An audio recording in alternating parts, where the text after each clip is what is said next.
Buenas tardes a todos. Hoy es jueves 2 de noviembre. Mientras lo silencio a todos, el que quiera hablar, por favor, desmutéese.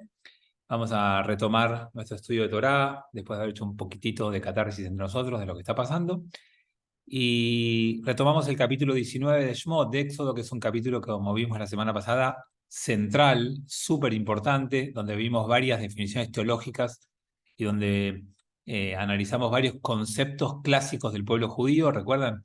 Como el concepto de pueblo elegido, como el concepto de las alas de las águilas del Mashiach, como conceptos muy, muy centrales del pueblo de Israel, como que somos un Goy Kadosh y un Mamlechet Kohanim, un reinado de sacerdotes y un pueblo santo, todos conceptos que analizamos la semana pasada en este capítulo previo a la entrega de la Torá. Y creo que lo último que vimos fue eso, ¿no? Empero vosotros seréis para mí un reino de nobles, o Mamlechet Kohanim, reino de sacerdotes, y Goy Kadosh, nación consagrada. Estas son las palabras que habrás de hablar a los hijos de Israel. Creo que hasta ahí llegamos el encuentro pasado, ¿verdad? Sí. Bien, entonces vamos a continuar.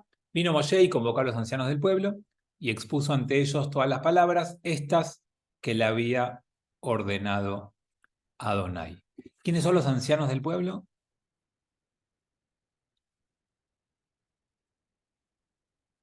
Los ancianos son los sabios y que, si ustedes recuerdan, el suegro Yitro le aconsejó hace muy poquito a Moshe que haga una estructura que convoque 70 ancianos que administren justicia de una manera más cotidiana y que Moshe solamente se resguarde para los grandes temas. Entonces, acá Moshe ya empieza a usar esa estructura y convoca a los ancianos, los sabios, para transmitir todas estas ideas y conceptos que Dios le dio. Respondió todo el pueblo al unísono y dijeron: todo lo que ha hablado Adonai haremos. Llevó Moshe las palabras del pueblo ante Adonai. Acá nace otro de los conceptos centrales de la Torá, que lo vamos a ver más adelante en profundidad porque hay otra frase de estas que es un clásico de la Torá, pero ya empieza acá. Moshe le transmite una palabra de Dios al pueblo y el pueblo, ¿qué dice? Todo lo que dijo Dios, haremos. Fíjense que no se habla de creencia, no se habla de fe, se habla de cumplimiento, de hacer, de observar, no de creer. Y esto empieza a moldear un pueblo que basa su vínculo con Dios no en la fe, sino en el hacer. Ser parte del pacto con Dios no te obliga a creer en Dios, a tener fe en Dios, no te obliga a creer en ideas teológicas, te obliga en tu comportamiento. Van a ver que casi no hay referencias a la creencia en la Torá y solo hay referencias a hacer. Por eso, el pueblo judío va a terminar transformándose en mitzvah céntrico. Todo gira alrededor de las mitzvot. No hay otra manera de entender el judaísmo si no entendés qué es una mitzvah y si no te comprometes a cumplir con mitzvot. Ustedes saben que si alguien viene a convertirse al judaísmo y quiere ingresar al pueblo judío, no hace falta que se comprometa a creer ciertas cosas. No hay un credo para que se aprenda. Lo que le decimos es: ¿estás dispuesto a aceptar las mitzvot? Ese es el punto. Y si te dice: mirá, sí, la verdad que muchas, pero algunas no, no tiene lugar. O sea, el distintivo de ingresar al pueblo judío, de ser parte del pueblo judío, de vivir con esta propuesta es hacer. Y hacer es mitzvot. Así que ya el pueblo acá de entrada, Dios le dijo algunos conceptos, medidas, y después dijo: ok, todo lo que Dios diga, eso vamos a hacer. Dijo Adonai a Moshe: he aquí que yo voy a venir hacia ti en la espesura de la nube para que escuche el pueblo al hablar yo contigo. Y también en ti tendrán fe para siempre. Anunció Moshe las palabras del pueblo a Adonai. Y fíjense que no hablaba de fe a Dios, y dice así el pueblo tiene fe en Moshe. ¿Cómo se dice fe en hebreo? Emuná. Muy bien. ¿Y cómo se traduce emuná? No me digan fe, porque no es fe. ¿Cómo se traduce emuná? Creencia. No, Confianza. Creencia. no es creencia. Un poquito de confianza, pero hay una palabra que es más correcta. Credibilidad puede ser. No. Emuná tiene dos grandes acepciones. Una es, Lealtad. ahí estamos mucho más encaminados, Susana. Ah,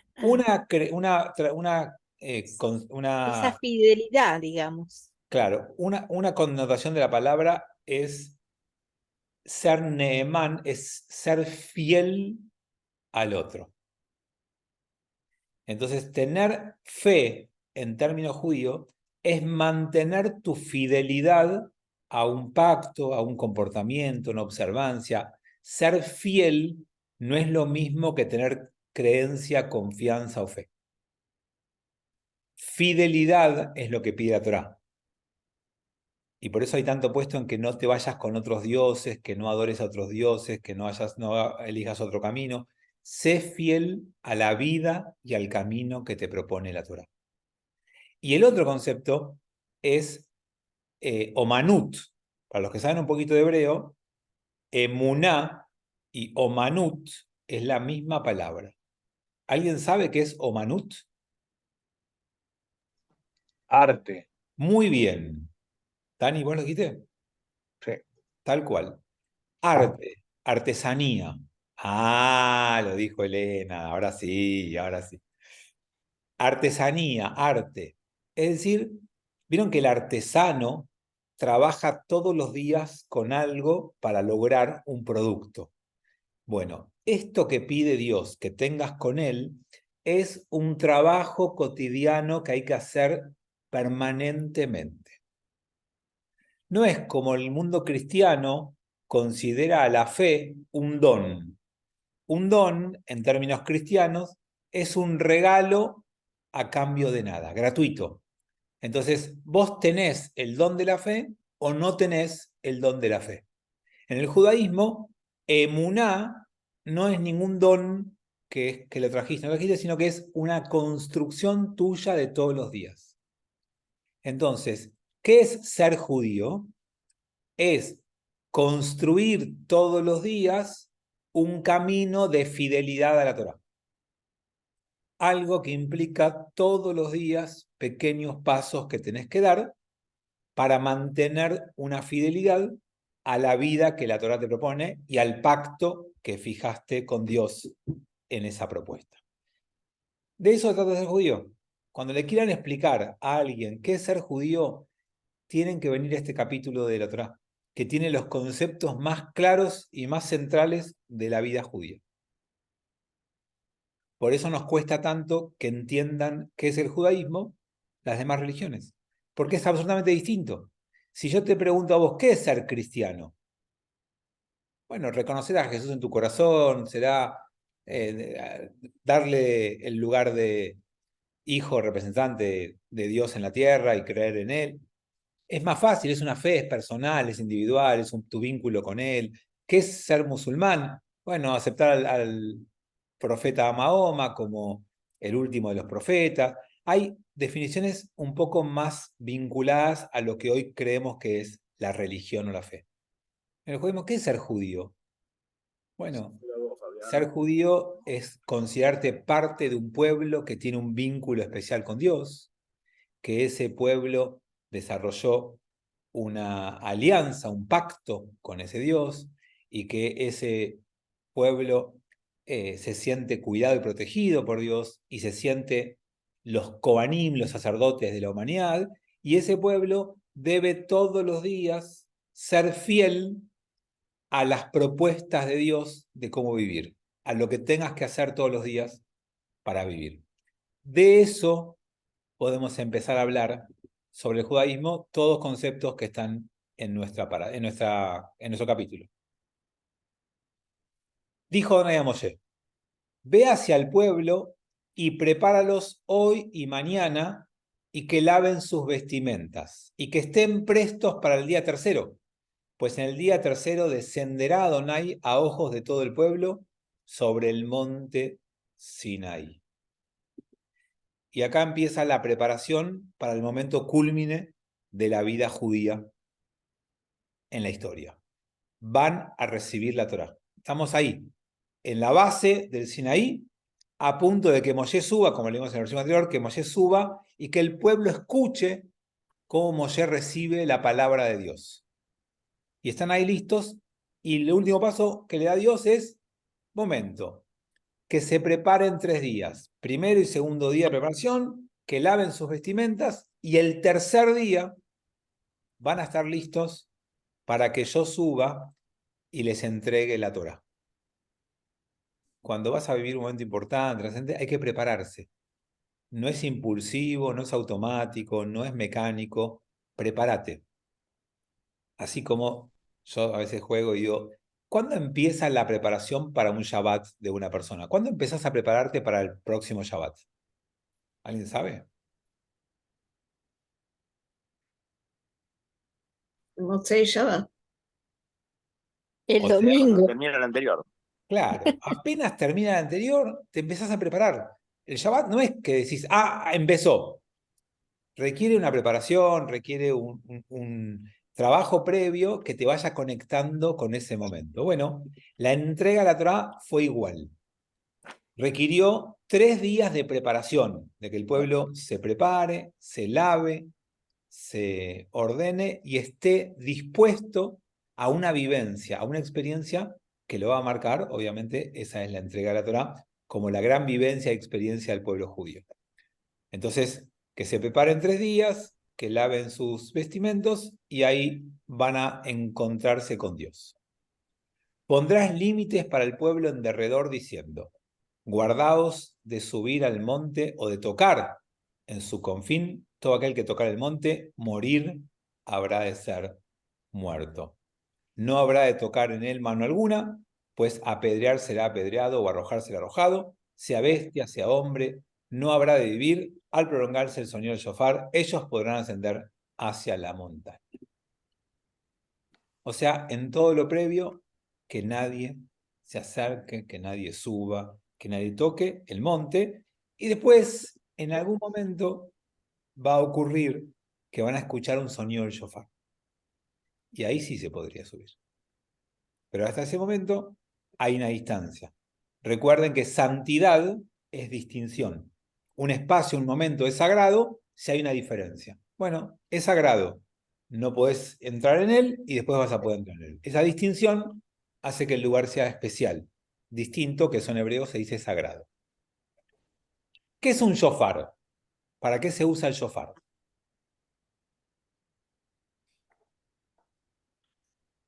Para convocar, para llamar, para avisar. Muy bien. Y entonces acá hay que reunir a todo el pueblo porque Dios va a entregar la Torá. Va a haber sonido de shofar. El shofar está presente en la entrega de la Torá y también estuvo presente, si recuerdan, en otro momento fundante cuando Dios le pide a Abraham que ofrende a su hijo y que lo mate.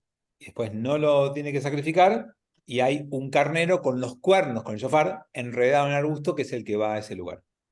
O sea, el shofar va a estar presente en los momentos más fuertes de la Torá, más trascendentes. Y quizás por eso, no sé si a ustedes les pasa, pero a mí escuchar el sonido del shofar me atraviesa. Es un sonido que genera en mí mucho más que cualquier otro instrumento musical que uno pueda escuchar. Estremece. Sí, y no es más que un cuerno. Es el cuerno de un animal que suena. ¿Por qué tiene tanto impacto en nosotros? Bueno, quizás porque está en el ADN de nuestro pueblo, porque estuvo sonando en los momentos más centrales de nuestra historia. Uno de ellos es la entrega de Torá.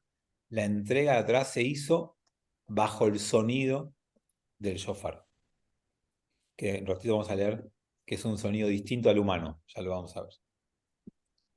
Descendió Moshe desde la montaña hacia el pueblo, preparó al pueblo y ellos lavaron sus vestimentas.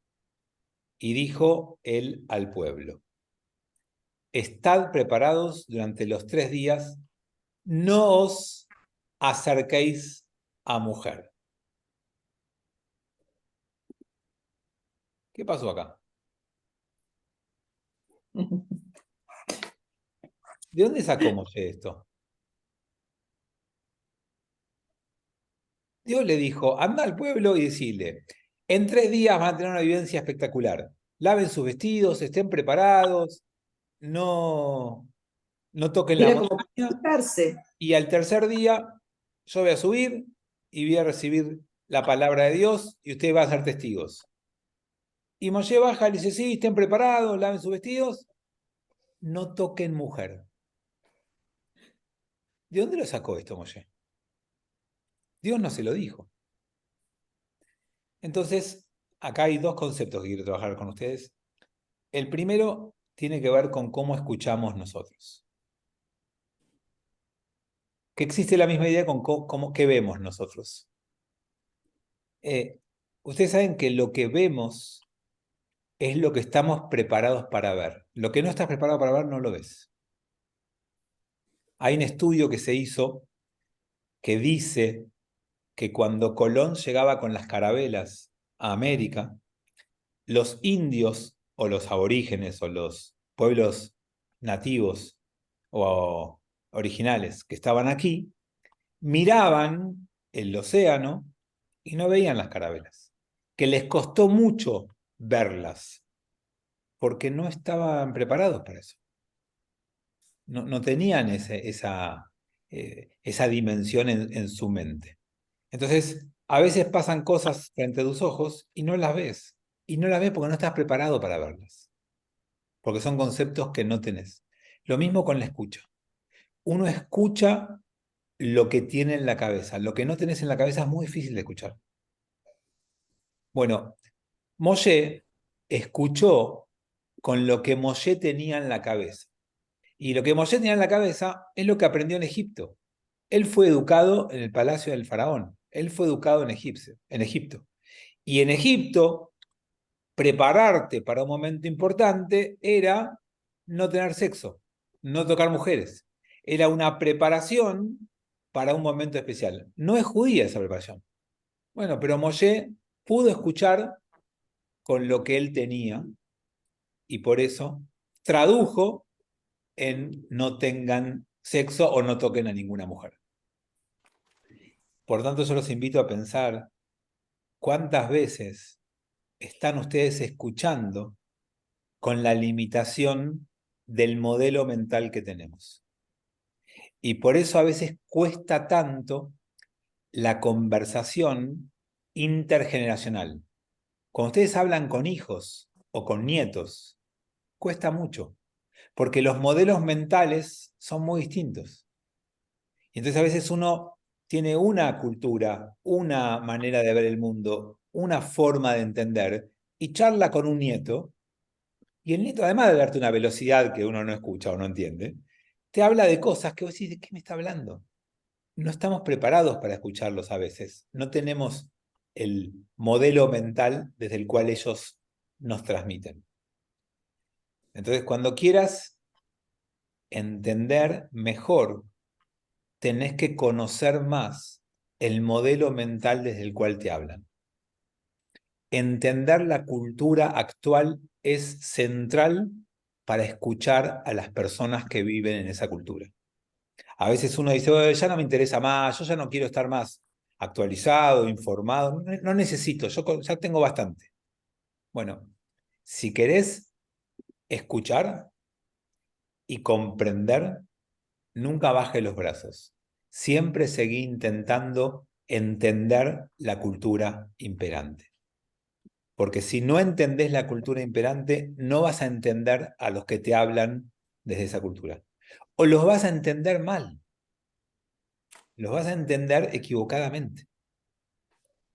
Por eso es muy importante entender el mundo cultural desde el cual te hablan. Sí, Saúl. Sí, esto es interesante, pues de pronto lo asocié a lo que dijo ayer el periodista argentino desde Israel. Es muy difícil ponerte en el lugar y en el pensamiento y la actitud de estos animales, de estas bestias. Es un pensamiento occidental totalmente distinto. Perdón. No, está bien, yo iba a ir al segundo punto que los quería decir parecido a eso, pero antes de ese punto. Nosotros fuimos criados en un mundo occidental y cristiano, con ciertos valores. Tenemos un poco de cultura judía también.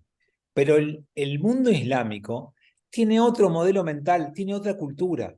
Y a veces uno analiza lo que ellos dicen desde nuestro punto de vista. Y no los entendemos. Y no hay manera de entenderlo. Y a veces uno quiere hacer una extrapolación y dice, ¿qué pasa? ¿Ellos no quieren a sus hijos como nosotros queremos a los nuestros? En realidad, sí que los quieren, pero los quieren de una cultura distinta, de una manera distinta de ver el mundo, y entienden las cosas de otra forma. Y es muy difícil entender cómo se van a comportar cuando uno no conoce esa cultura en profundidad. Les voy a dar unos ejemplos que son de los más clásicos, pero no es el único, hay un montón más. Resulta que Mahoma, en su vida, fue muy guerrero y peleó y conquistó muchísimas tierras. Y en uno de esos combates fracasó. Y cuando fracasó, fue y estableció con el otro un acuerdo de paz. Pero él la llamó una udna. Y una udna no es un acuerdo de paz. Es una tregua hasta que yo me pueda volver a fortalecer y te ataque con más fuerza. Entonces, ese concepto está en el Islam hasta el día de hoy. Y no existe en nuestro vocabulario. Nosotros cuando no haces una tregua para simular la paz y armarte mejor y volver a atacar. Es un concepto cuando un pueblo y otro hacen la paz, y nosotros queremos ya. Israel y Egipto tienen la paz, está firmada, listo, se terminó. Bueno, ahí tenemos un concepto distinto. Si uno mira lo que pasó con Hamás, Hamás hizo varios intentos de invadir, de atacar, de secuestrar soldados. Y cuando fue derrotado, no hizo la paz, hizo una UNA. Y estuvieron muchos años simulando una paz. Y por dentro, ¿saben cuántos años de acumulación de cohetes, de armamento y entrenamiento les llevó a hacer lo que hicieron ahora? Entonces hay una dificultad en comprender cuando uno no entiende el mundo mental del cual viene el otro. Pasó algo parecido con los japoneses y los americanos en la Segunda Guerra Mundial. Son culturas distintas, son conceptos diferentes.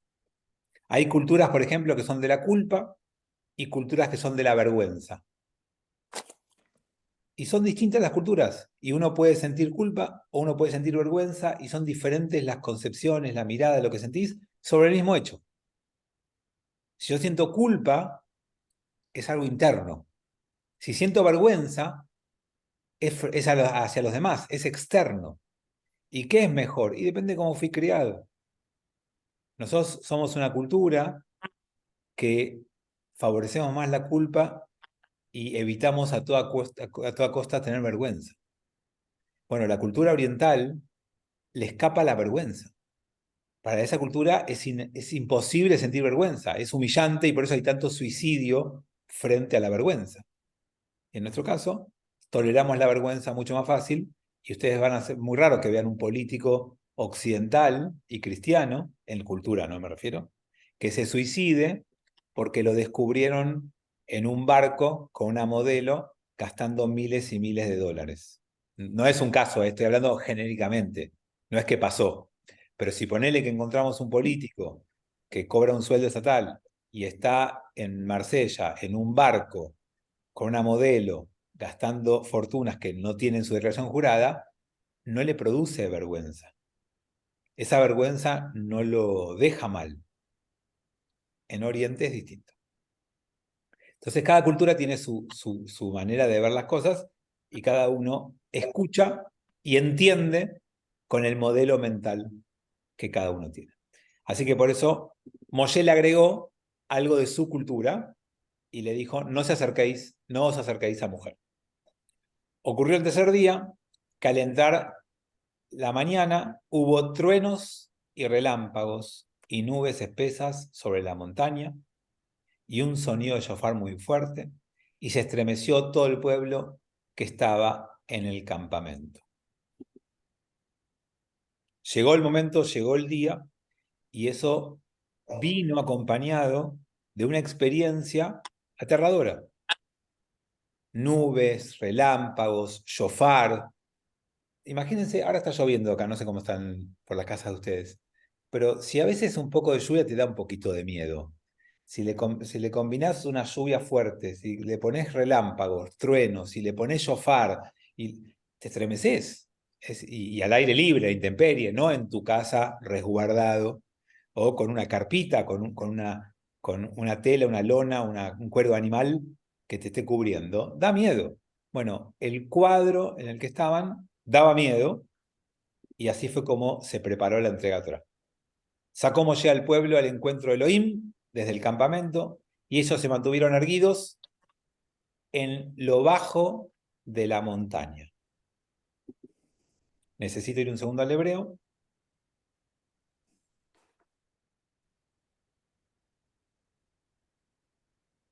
Ellos se mantuvieron erguidos, betachtit ar. De los que saben hebreo, a ver, Elena, ponete en pantalla o alguien más. Tachtit ar. Saúl, vos también. ¿Qué es tachtit? Por Es la debajo. parte, es la parte de atrás. Bueno, es la parte de atrás porque al tuje se le dice tajat. Sí, Pero sí, tajat es debajo. debajo. Sí. Bueno, esto da origen a un midrash, que se los quiero contar porque es también fundante del pueblo judío. Acá dice que el pueblo se mantuvo tachtit ar. Entonces, ¿cómo fue la Debajo. entrega de la Torá? Un midrash dice que Dios agarró al pueblo que estaba al pie de la montaña, agarró la montaña, la puso arriba de las cabezas de los judíos, o sea, los judíos quedaron tajat ar, tajtit ar, tajat ar, y les dijo, queridos amigos, o aceptan la Torá o suelto la montaña. Y el pueblo que dijo, dame dos. Obvio, porque la alternativa era tremenda. ¿Conocían este midrash? Sí. Bueno, Sí. algunos dicen que sí, otros dicen que no. Es uno de los midrashim centrales para entender la entrega de Torá. ¿Qué es lo que aprendemos de ese midrash? Que la entrega de Torá no fue optativa, no fue una invitación, fue coercitiva, hubo una amenaza. Dios le dijo al pueblo, o aceptás la Torá o te morís. Y yo creo, amigos, que eso fundó en nuestro pueblo una cultura donde muchos padres sienten que tienen que obligar a sus hijos a recibir la Torá. Y también están dispuestos a hacer amenazas si no lo hacen. Conocen, me imagino, adultos, padres, abuelos, que entendieron el judaísmo como algo obligatorio y como aquella cosa que debes transmitir por la fuerza si es necesario. Es uno de los relatos que hay respecto a la entrega de la Torá. ¿Quién sabe qué ritual judío que hacemos hasta el día de hoy nace con este midrash? ¿El Bar Mitzvah? No. Hay un ritual judío que nace acá, que yo lo estoy mirando en pantalla. Muchos de ustedes... La kippah, el uso de la kippah. No, muchos de ¿La ustedes... Brit Milá? No. Bueno, Ponerse los tefilín. acá nace, amigos queridos, la jupá. Ah, ¿Por qué hacemos un techito? Porque el pacto del pueblo judío con la Torá se hizo abajo de un techo. ¿Cuál era el techo? De la montaña. Y ese Sí. pacto entre el pueblo judío y la Torá fue un pacto de amor que lleva 3.300 años de historia. Entonces, si el primer pacto de amor del pueblo judío con la Torá fue un éxito y lleva 3.300 años de historia, que cada vez que haya un pacto de amor entre dos judíos, sea bajo un techo. Imagínense a algún suegro amenazando al novio que si no se casa lo mata. Y ya está, ahí tiene el cuadro completo. Pero la idea es que se replique en cada casamiento esta misma escena de un pacto que debe ser aceptado bajo un techo, como fue este caso. Fabián, Sí. yo Fabi, te iba a preguntar justamente eso, cuando vos hiciste la expresión de poner la montaña arriba del pueblo, uno podría llegar a decir que el pacto del pueblo es, en este caso, con la montaña, y lo que yo dije del kipá es un pacto individual del hombre con Dios. No, la kipá es una costumbre judía que nace mucho después y es simplemente un recordatorio, no tiene la misma, no No sale es de acá, pacto. no está conectado, no. Fabi, Sí. vos decís que es un pacto de amor, pero es un amor coercitivo. ¿Cómo es? ¿Es un pacto de amor o es un pacto de miedo? Porque el matrimonio también te pone el mismo miedo. La verdad es que esa palabrita que dijiste es clave. Tiene las dos cosas, tiene amor y tiene miedo, que es como una especie de reverencia. Cuando algo para vos es casi importante y sagrado, es amor, es reverencia, es miedo, es un poco de la combinación de todo. El vínculo entre el pueblo judío y la Torá tiene todo eso. Porque el pueblo judío ama la Torá. Quiere que pase y tocarla, darle un besito, pero tiene reverencia porque lo hace con mucho cuidado y no grita si está la Torá presente y no habla mal si está presente. Y también le da miedo que si no cumple con lo que la Torá dice tenga un castigo. O sea, la Torá despierta todos esos sentimientos que vos nombraste, que están acá presentes y que también están en un pacto de amor. Uno cuando ama, no solamente es feliz y disfruta, también tiene reverencia por el otro, también tiene un poco de miedo por el pacto y todo lo que implica. ¿Quién no se casó con un poco de miedo de lo que implicaba ese compromiso que estaba asumiendo? Hay una mezcla de cosas. Ahora, lo que hace imperfecto el pacto es que fue coercitivo. Y algún rabino dijo, y escuchen bien el razonamiento, pues es interesante, Dios lo hizo así a propósito. Así, cuando un judío no cumple el pacto, tiene una salida legal a no cumplirlo. Que él no lo aceptó voluntariamente, que fue impuesto y cuando algo te es obligatoriamente impuesto o vos no diste el consentimiento, no te obliga. Los pactos y los compromisos deben tener la aceptación de las dos partes independientes y con libertad. Si el que firma un pacto tiene un revólver del otro en la cabeza, si vos le haces firmar un pagaré a alguien, un revólver en la cabeza, legalmente no tiene valor ese pagaré. Si vos podés demostrar que el otro te amenazó con un revólver, se anula el pagaré. ¿Está bien? ¿Hay alguna abogada presente como Lili que me dice que sí? Porque es así, ¿no? Estás muteada, Lili. Estás muteada, pero si no me das la razón, te amenazo con un revólver, ¿eh? Seguís muteada. No tenemos otro abogado presente, ¿no? A ver si miro las pantallas, si me surge algún otro abogado que tengamos, no. Tenemos Susana.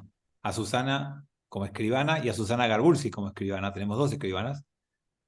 Lo que te quería decir, que al no haber consentimiento, no haber intención, no haber voluntad, el acto es nulo. Exactamente. Entonces, eso es lo que algún rabino interpretó. Dijo que la entrega de Torá fue así porque Dios ya sabía que el día de mañana íbamos a mandarnos macanas, por no decir otra palabra más fuerte. Y cuando lo hiciéramos, tendríamos la posibilidad de defendernos. Que no fue voluntario, sino que fue coercitivo, así que no nos acuses y no nos castigues por culpa de eso. Pero es una intervención rabínica. Entonces, Fabi, Sí. entonces los que son Josrim Chuvá, esos están obligados a cumplir. No, esto es un juego rabínico, no es literal. De hecho, pero tengo razón, porque ellos lo hacen voluntariamente. pero puedes decir que son Josrim porque Dios Eso- los hizo coercitivos en el origen y el pacto fue coercitivo. Como, ¿por qué hago el Brit Milá de un hijo? Cuando alguien hace el Brit Milá de un hijo, nadie te obliga. Entonces digo, bueno, estoy introduciendo a mi hijo en el pacto por decisión propia. Igual es un juego rabínico, olvídense, estos son interpretaciones y miradas que nos permiten entender un poco lo que somos como pueblo. la manera en la que creemos y la manera en la que pensamos. Y esto me parece interesante como manera de pensar de un pueblo. Lo cierto es que la entrega de la Torá se produjo, el techito de la Torá, según este Midrash, los cubría la montaña, y de ahí nace la jupa, que nos cubre en un casamiento, que nos da esa posibilidad de futuro feliz, acorde a lo que pasó en la entrega de la Torá. Volvemos al texto en castellano. 18. Y el monte Sinaí humeaba todo él, porque había descendido sobre él Adonai con fuego, ascendía su humo cual humo de horno, y se estremeció toda la montaña mucho. O sea que a los relámpagos, a los truenos, al shofar, se le agrega el fuego. Otro elemento que va a estar presente en la entrega de la Torá. Acuérdense que el fuego purifica en la nación judía, y el fuego habla de pasión y de... Hablarle a él, no a mí. Uy, alguien habló ahí. No sé. Bueno, el fuego Yo. estaba presente, y ocurrió que el sonido del shofar se incrementaba en fuerza, mucho. Moshe hablaba y Elohim le respondía con una voz. ¿Ven? Y acá tienen lo que yo les decía, que íbamos a ver que el toque del shofar no era humano. Cuando alguien escucha el sonido del shofar, vos escuchás que la persona está tocando, y a medida que pasa el tiempo, cada vez tiene menos fuerza. No va creciendo. Podés crecer un poquito, pero después empieza a decrecer. El sonido del shofar humano es limitado y empieza a perder fuerza. Bueno, el shofar divino es al revés. Entonces, para mostrar que no era un shofar humano, cada vez se incrementaba más el sonido de ese shofar. No había límite ni cansancio en los pulmones de Dios. Descendió Adonai sobre el monte Sinaí, sobre la cima de la montaña, y llamó a Adonai a Moshe a la cima de la montaña, y ascendió Moshe. Está a punto de producirse el encuentro, que después va a ser recordado al final de la Torá, cuando dice Panim el Panim. Cara a cara habló Dios con Moshe. Este es el momento donde eso va a producirse. Dijo Adonai a Una Moshe, pregunta, perdona, baja. una pregunta. Sí, alguien me está preguntando algo. Sí, soy yo, Bien. Andrés.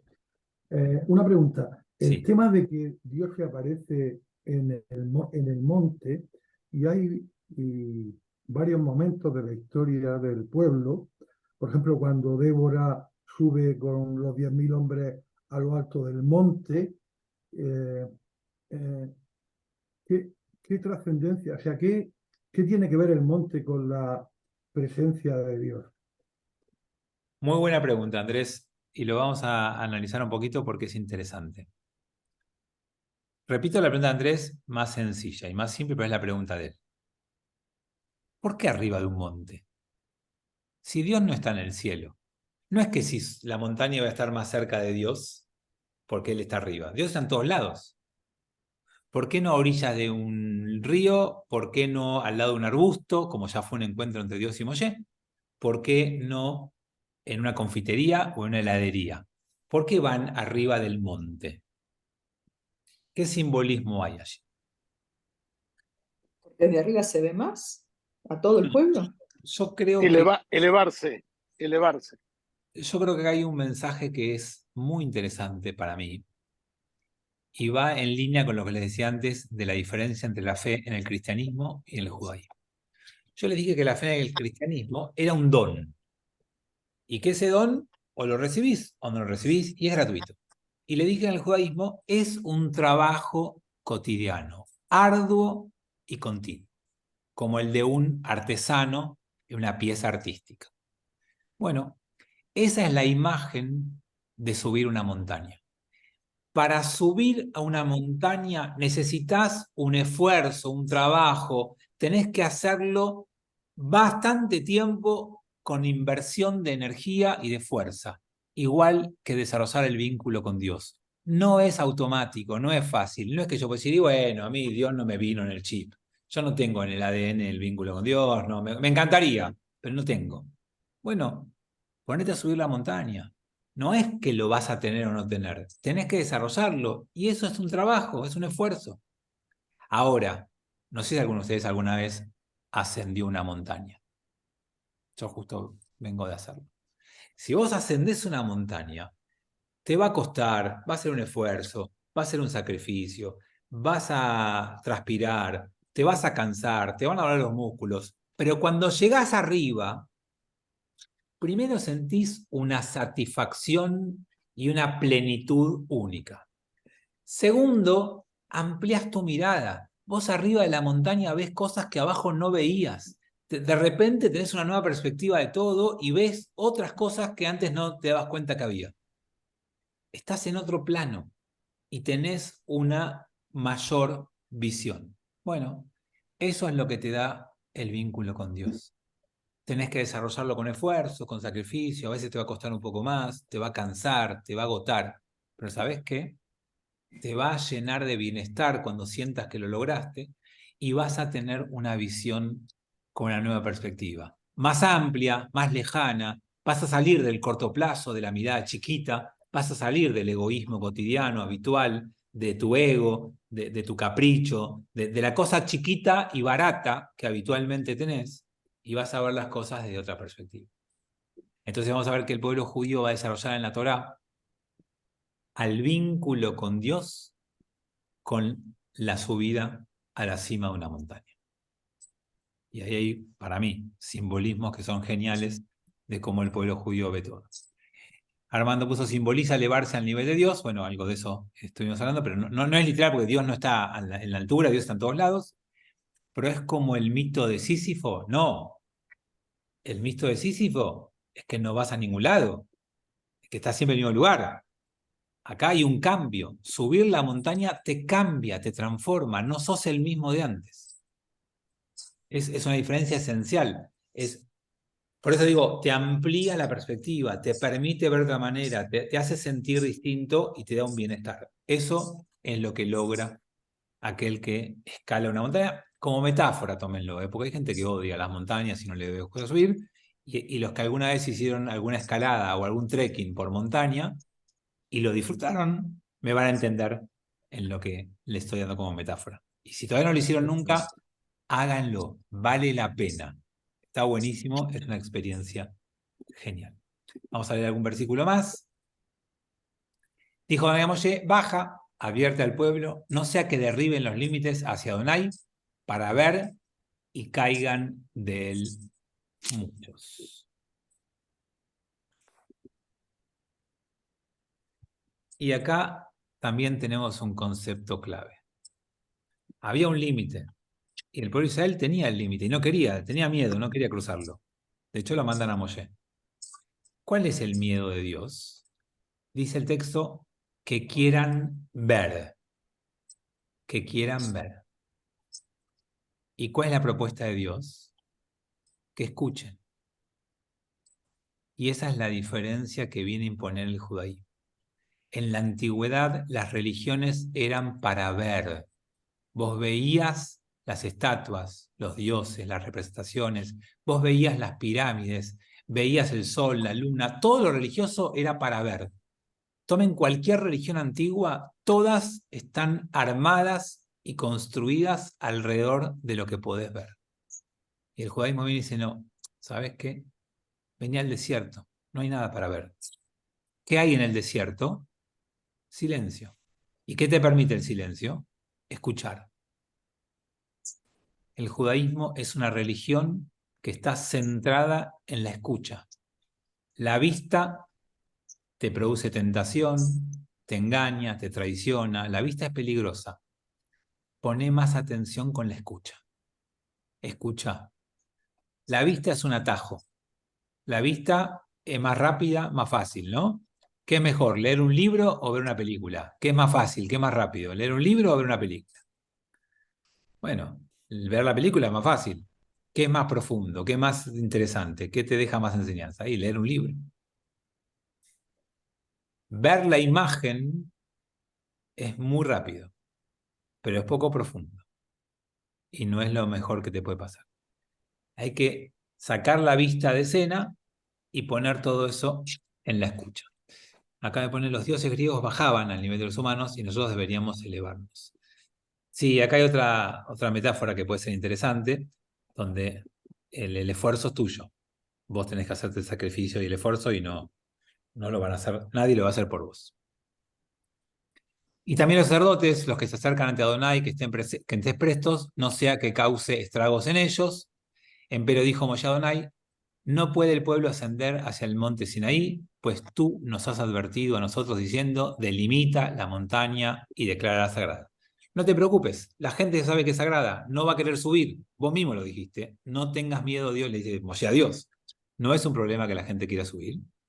Le dijo a él, Adonai, ve, desciende y ascenderás tú y Aarón contigo, entre los sacerdotes y el pueblo no derriben los límites para ascender hacia Adonai, no sea que cause estragos en ellos. Descendió Moisés al pueblo y les dijo a ellos. Por lo tanto, tenemos acá todo listo para que jueves que viene no tenemos, porque estoy en viaje. Pero el otro jueves vamos a leer los 10 mandamientos. En realidad vamos a empezar a leer los 10 mandamientos que empiezan en el próximo capítulo. El primer versículo ya empiezan los 10 mandamientos. Ya estamos listos, ya está el escenario armado y ya ustedes tienen los conceptos teológicos más importantes para entender un poquito mejor los 10 mandamientos. Yo no estoy haciendo marketing. Traten de estar los próximos 3 o 4 encuentros. No el jueves que viene lo tenemos, sino los próximos 3 o 4. Porque los 10 mandamientos son los textos centrales y fundamentales del pueblo judío. No se los pierdan. Realmente vale la pena estudiarlos y entender ahí parte de nuestra cultura y de cómo somos. Bueno, amigos, nos veremos mañana, los que tengan ganas, y si no, en 2 semanas en este mismo espacio. Que estén bien. ¿Cuándo volvés, Fabián? El ¿Cuándo otro volvés? viernes a la mañana. Oh, mucha Chao. suerte. Gracias a todos. Chau, chau. Chao, gracias. Buen viaje, Rab. Gracias. Buen día.